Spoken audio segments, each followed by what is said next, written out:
जय हिंद साथियों, कैसे हो आप सभी। आई होप आप सभी लोग स्वस्थ होंगे और अच्छे से पढ़ाई कर रहे होंगे। तो दोस्तों, आज की वीडियो में हम देखने वाले हैं जीके और जीएस के 50 महत्वपूर्ण सवाल। तो वीडियो को लास्ट तक ध्यान से देखिएगा। चलिए पहला सवाल देखते हैं कि राजस्थान के किस शहर को झीलों की नगरी कहा जाता है। दोस्तों ध्यान रखिएगा, जो राजस्थान का उदयपुर शहर है उसको झीलों की नगरी कहा जाता है। तो ऑप्शन यहाँ पे सी सही जवाब रहेगा। चलिए नेक्स्ट क्वेश्चन देखते हैं कि मानव शरीर की सबसे मजबूत मांसपेशी कहाँ होती है।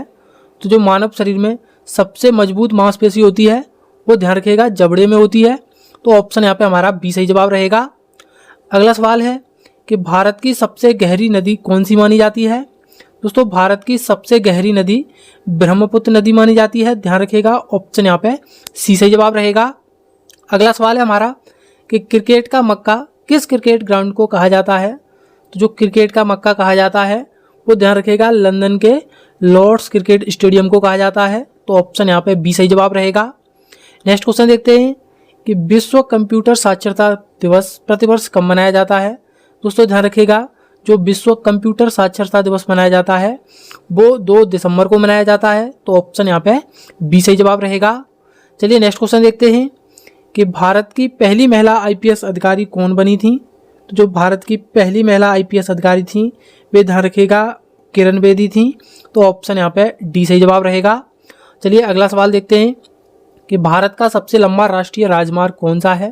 दोस्तों ध्यान रखिए, भारत का सबसे लंबा राष्ट्रीय राजमार्ग NH-44 है। तो ऑप्शन यहाँ पे बी सही जवाब रहेगा। चलिए अगला सवाल है कि विश्व स्तर पर इंटरनेट का जनक किसे माना जाता है। दोस्तों ध्यान रखिए, विश्व स्तर पर इंटरनेट का जनक बिंट सर्फ को माना जाता है। तो ऑप्शन यहाँ पे बी सही जवाब रहेगा। चलिए अगला सवाल है कि पेलाग्रा रोग किस विटामिन की कमी से होता है। जो पेलाग्रा रोग होता है वो ध्यान रखिएगा विटामिन B3 की कमी से होता है, जिसका वैज्ञानिक नाम नियोसिन है। तो ऑप्शन यहाँ पे हमारा सी सही जवाब रहेगा। चलिए नेक्स्ट क्वेश्चन देखते हैं कि फलों की दुनिया में फलों की रानी किसे कहा जाता है। दोस्तों ध्यान रखिएगा, जो फलों की दुनिया में फलों की रानी कहा जाता है वो लीची को कहा जाता है। तो ऑप्शन यहाँ पे ए सही जवाब रहेगा। चलिए अगला सवाल देखते हैं कि 1867 में मुंबई में प्रार्थना समाज की स्थापना किसने की थी। दोस्तों ध्यान रखिएगा, प्रार्थना समाज की स्थापना मुंबई शहर में 1867 में हुई थी, जो कि आत्माराम पांडुरंग ने की थी। तो ऑप्शन यहाँ पे सी सही जवाब रहेगा।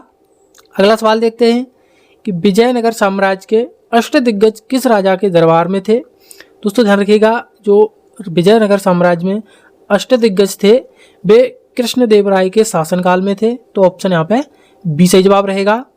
नेक्स्ट क्वेश्चन देखते हैं कि संविधान के अनुच्छेद 148 का संबंध किस संवैधानिक पद से है। दोस्तों ध्यान रखिएगा, जो भारतीय संविधान में अनुच्छेद 148 है वो नियंत्रक एवं महालेखा परीक्षक यानी CAG से संबंधित है। तो ऑप्शन यहाँ पे ए सही जवाब रहेगा। चलिए अगला सवाल देखते हैं कि द्वितीय आंग्ल मैसूर युद्ध की समाप्ति किस संधि से हुई थी। दोस्तों ध्यान रखिएगा, जो द्वितीय आंग्ल मैसूर युद्ध की समाप्ति हुई थी वो मंगलौर की संधि से हुई थी। तो ऑप्शन यहाँ पे डी सही जवाब रहेगा। चलिए अगला सवाल देखते हैं कि विश्व पर्यटन संगठन का मुख्यालय कहाँ है। दोस्तों ध्यान रखिएगा, विश्व पर्यटन संगठन का मुख्यालय स्पेन के मैड्रिड में है। तो ऑप्शन यहाँ पे बी सही जवाब रहेगा। चलिए अगला सवाल देखते हैं कि गौतमी पुत्र सातकर्णी किस राजवंश से संबंधित थे। तो जो गौतमी पुत्र सातकर्णी थे वे ध्यान रखिएगा सातवाहन वंश से संबंधित थे। तो ऑप्शन यहाँ पे ए सही जवाब रहेगा। चलिए नेक्स्ट क्वेश्चन है कि मोंटेग्यू चेम्सफोर्ड सुधार किस अधिनियम को कहा जाता है। तो जो मोंटेग्यू चेम्सफोर्ड सुधार कहा जाता है वो 1919 के अधिनियम को कहा जाता है। तो ऑप्शन यहाँ पे डी सही जवाब रहेगा। चलिए नेक्स्ट क्वेश्चन देखते हैं कि तमिलनाडु की नीलगिरी पहाड़ियों की सबसे ऊंची चोटी कौन सी है। दोस्तों ध्यान रखिएगा, जो तमिलनाडु में नीलगिरी पहाड़ियों की सबसे ऊंची चोटी है वो डोडा बेटा है। तो ऑप्शन यहाँ पे बी सही जवाब रहेगा। चलिए नेक्स्ट क्वेश्चन देखते हैं कि अनुच्छेद 76 के अनुसार भारत का प्रथम विधि अधिकारी कौन है। दोस्तों ध्यान रखिएगा, अनुच्छेद 76 के अनुसार जो भारत का प्रथम विधि अधिकारी होता है वो भारत का महान्यायवादी होता है। तो ऑप्शन यहाँ पे ए सही जवाब रहेगा। चलिए नेक्स्ट क्वेश्चन है कि 1873 में सत्यशोधक समाज की स्थापना किसने की थी। दोस्तों सत्यशोधक समाज की स्थापना 1873 में, ध्यान रखिएगा, ज्योतिबा फुले के द्वारा की गई थी। तो ऑप्शन यहाँ पे ए सही जवाब रहेगा। वीडियो में आगे बढ़ने से पहले हम आपको बता दें, हम अपने चैनल पर डेली ऐसी वीडियो अपलोड करते हैं, तो ऐसी डेली वीडियो देखने के लिए चैनल को सब्सक्राइब करना ना भूलें। तो चलिए अगला सवाल देखते हैं कि प्रसिद्ध चीनी यात्री हुएनसांग किसके शासनकाल में भारत आया था। दोस्तों ध्यान रखिएगा, प्रसिद्ध चीनी यात्री हुएनसांग हर्षवर्धन के काल में भारत आया था। तो ऑप्शन यहाँ पे डी सही जवाब रहेगा। चलिए नेक्स्ट क्वेश्चन देखते हैं कि मौलिक कर्तव्य किस समिति की सिफारिश पर जोड़े गए थे। दोस्तों ध्यान रखिएगा, जो मौलिक कर्तव्य भारतीय संविधान में जोड़े गए थे वो स्वर्ण सिंह समिति पर जोड़े गए थे। तो ऑप्शन यहाँ पे हमारा ए सही जवाब रहेगा, जो कि भारतीय संविधान के अनुच्छेद 51A में है। तो ध्यान रखिएगा। चलिए अगला सवाल देखते हैं कि गुजरात का सरदार सरोवर बांध किस नदी पर निर्मित है। ध्यान रखिएगा, जो सरदार सरोवर बांध है वो नर्मदा नदी पर स्थित है। तो ऑप्शन यहाँ पे ए सही जवाब रहेगा। चलिए नेक्स्ट क्वेश्चन है कि मुगल काल में भू राजस्व की दहसाला प्रणाली की शुरुआत किसने की थी। तो जो मुगल काल में भू राजस्व की दहसाला प्रणाली की जो शुरुआत की थी वो ध्यान रखिएगा राजा टोडरमल ने की थी। तो ऑप्शन यहाँ पे सी सही जवाब रहेगा। अगला सवाल है कि माउंट कोसोस्को किस महाद्वीप की सबसे ऊंची पर्वत चोटी है। तो जो माउंट कोसोस्को है वो ऑस्ट्रेलिया महाद्वीप की सबसे ऊंची पर्वत चोटी है। तो ध्यान रखिएगा, ऑप्शन यहाँ पे सी सही जवाब रहेगा। अगला सवाल है कि भारतीय संविधान के किस भाग में निर्वाचन का उल्लेख है। यानी जो भारत के संविधान में निर्वाचन यानी इलेक्शंस का उल्लेख है वो भाग 15 में है। तो ऑप्शन यहाँ पे बी सही जवाब रहेगा।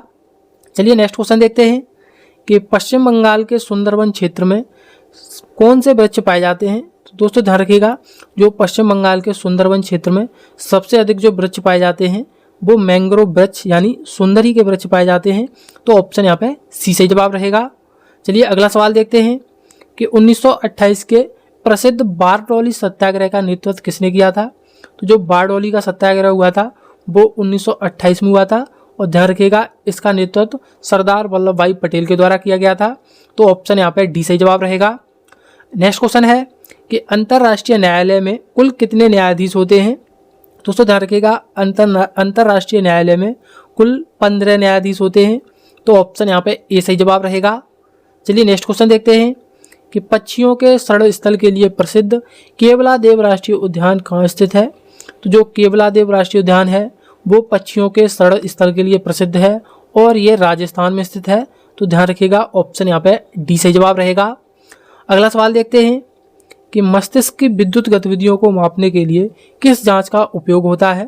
तो जो हमारे दिमाग में विद्युत गतिविधियों को मापने के लिए जिस जांच का प्रयोग होता है वो ध्यान रखिएगा इलेक्ट्रोएन्सेफेलोग्राम का होता है। तो ऑप्शन यहाँ पे ए सही जवाब रहेगा। अगला सवाल देखते हैं कि पौधों और फलों में पाई जाने वाली सबसे मीठी शर्करा कौन सी है। दोस्तों ध्यान रखिएगा, पौधों और फलों में जो प्राकृतिक रूप से सबसे मीठी शर्करा पाई जाती है वो फ्रक्टोज पाई जाती है। तो ऑप्शन यहाँ पे डी सही जवाब रहेगा। नेक्स्ट क्वेश्चन देखते हैं कि किस शाखा में अंगूर की खेती का अध्ययन किया जाता है। दोस्तों ध्यान रखिएगा, कृषि विज्ञान में जो अंगूर की खेती का अध्ययन किया जाता है वो वर्टिकल्चर में किया जाता है। तो ऑप्शन यहाँ पे हमारा ए सही जवाब रहेगा। चलिए अगला सवाल देखते हैं कि साइबेरिया में स्थित विश्व की सबसे गहरी झील कौन सी है। दोस्तों ध्यान रखिएगा, जो साइबेरिया है वो रूस में स्थित है और इसमें जो विश्व की सबसे गहरी झील है उसका नाम बैकाल झील है। तो ऑप्शन यहाँ पे ए सही जवाब रहेगा। चलिए नेक्स्ट क्वेश्चन देखते हैं कि पानी की स्थायी कठोरता दूर करने के लिए क्या मिलाते हैं। जो पानी की स्थायी कठोरता दूर करने के लिए मिलाया जाता है वो सोडियम कार्बोनेट को मिलाया जाता है। तो ध्यान रखिएगा, ऑप्शन यहाँ पे बी सही जवाब रहेगा। चलिए अगला सवाल देखते हैं कि भौतिकी में रेडियोधर्मिता की खोज का श्रेय किसे जाता है। यानी जो भौतिक विज्ञान में रेडियोधर्मिता का श्रेय जाता है वो ध्यान रखिएगा हेनरी बेकरल को जाता है। तो ऑप्शन यहाँ पे सी सही जवाब रहेगा। चलिए अगला सवाल देखते हैं कि क्षेत्रफल के हिसाब से संसार का सबसे बड़ा मैंग्रोव वन कौन सा है। जो संसार का सबसे बड़ा मैंग्रोव वन है वो सुंदरवन है। तो ध्यान रखिएगा, ऑप्शन यहाँ पे सी सही जवाब रहेगा। चलिए अगला सवाल देखते हैं कि जमा हुआ CO2 जिसे गर्म करने पर सीधे गैस बनती है उसे क्या कहते हैं? दोस्तों ध्यान रखिएगा, जो जमी हुई कार्बन डाइऑक्साइड होती है जिसे गर्म करने पर सीधे गैस बनती है उसे शुष्क बर्फ बोलते हैं। तो ऑप्शन यहाँ पे डी सही जवाब रहेगा। चलिए अगला सवाल है कि डीएनए की 2 हेलिक्स संरचना की खोज किसने की थी? तो जो डीएनए की 2 हेलिक्स संरचना की जो खोज की थी वो वाटसन और क्रिक ने की थी। तो ऑप्शन यहाँ पे सी सही जवाब रहेगा। चलिए नेक्स्ट क्वेश्चन है कि अफ्रीका महाद्वीप में बहने वाली सबसे लंबी नदी कौन सी है? दोस्तों ध्यान रखिएगा, अफ्रीका महाद्वीप में बहने वाली ये विश्व की सबसे लंबी नदी है। ध्यान रखिए, इसका सही जवाब ऑप्शन सी रहेगा। चलिए अगला सवाल देखते हैं कि मानव शरीर में स्थित किस ग्रंथि को मास्टर ग्रंथि कहा जाता है? ध्यान रखिएगा, जो मास्टर ग्रंथि कहा जाता है वो मानव शरीर की पीयूष ग्रंथि को कहा जाता है। तो ऑप्शन यहाँ पे डी सही जवाब रहेगा। नेक्स्ट क्वेश्चन है कि समुद्र का पानी नीला दिखाई देने का मुख्य कारण क्या है? यानी जो समुद्र का पानी हमें नीला दिखाई देता है इसका कारण क्या है? तो ध्यान रखिएगा, इसका कारण प्रकाश का प्रकीर्णन है। तो ऑप्शन यहाँ पे सी सही जवाब रहेगा। नेक्स्ट क्वेश्चन देखते हैं कि मानव शरीर में स्थित सबसे बड़ा लसिका अंग कौन सा है? ध्यान रखिएगा, मानव शरीर में स्थित सबसे बड़ा लसिका अंग पिलिया है। ध्यान रखिएगा, ऑप्शन यहाँ पे डी सही जवाब रहेगा। चलिए नेक्स्ट क्वेश्चन है कि किस ग्रह को पृथ्वी की जुड़वा बहन कहते हैं? दोस्तों ध्यान रखिएगा, पृथ्वी की जुड़वा बहन शुक्र ग्रह को कहते हैं। तो ऑप्शन यहाँ पे हमारा बी सही जवाब रहेगा। चलिए नेक्स्ट क्वेश्चन है कि रक्त वाहिकाओं के अध्ययन को क्या कहा जाता है? तो ध्यान रखिएगा, रक्त वाहिकाओं के अध्ययन को एंजियोलॉजी कहा जाता है। तो ऑप्शन यहाँ पे हमारा ए सही जवाब रहेगा। चलिए अगला सवाल देखते हैं कि सभी धातुओं में सबसे अधिक तन्य धातु कौन सी होती है? तो जो सबसे अधिक तन्य धातु होती है वो ध्यान रखिएगा सोना होता है। तो ऑप्शन यहाँ पे हमारा डी सही जवाब रहेगा। चलिए नेक्स्ट क्वेश्चन है कि किस देश में एक भी मच्छर नहीं पाया जाता है? दोस्तों ध्यान रखिएगा, जो आइसलैंड है वहाँ पर एक भी मच्छर नहीं पाया जाता है। तो ऑप्शन यहाँ पे डी सही जवाब रहेगा। अगला सवाल है कि कच्चे रेशम के उत्पादन के लिए रेशम कीट पालन को क्या कहते हैं? तो जो रेशम कीट पालन होता है उसे ध्यान रखिएगा सेरीकल्चर कहते हैं। तो ऑप्शन यहाँ पे सी सही जवाब रहेगा। चलिए नेक्स्ट क्वेश्चन है कि मानव शरीर में इंसुलिन का स्राव कहाँ से होता है? दोस्तों ध्यान रखिएगा, जो मानव शरीर में इंसुलिन का स्राव होता है वो अग्न्याशय से होता है। तो ऑप्शन यहाँ पे बी सही जवाब रहेगा। चलिए आज का हमारा अंतिम सवाल है कि पौधे प्रकाश संश्लेषण की क्रिया के दौरान कौन सी गैस छोड़ते हैं? इसका जवाब आपको कमेंट करना है। तो आज की वीडियो में बस इतना ही। उम्मीद करते हैं आपको ये वीडियो पसंद आई होगी। ऐसी डेली वीडियो देखने के लिए हमारे चैनल को सब्सक्राइब करना ना भूलें। हम मिलेंगे किसी नेक्स्ट वीडियो में, तब तक के लिए जय हिंद।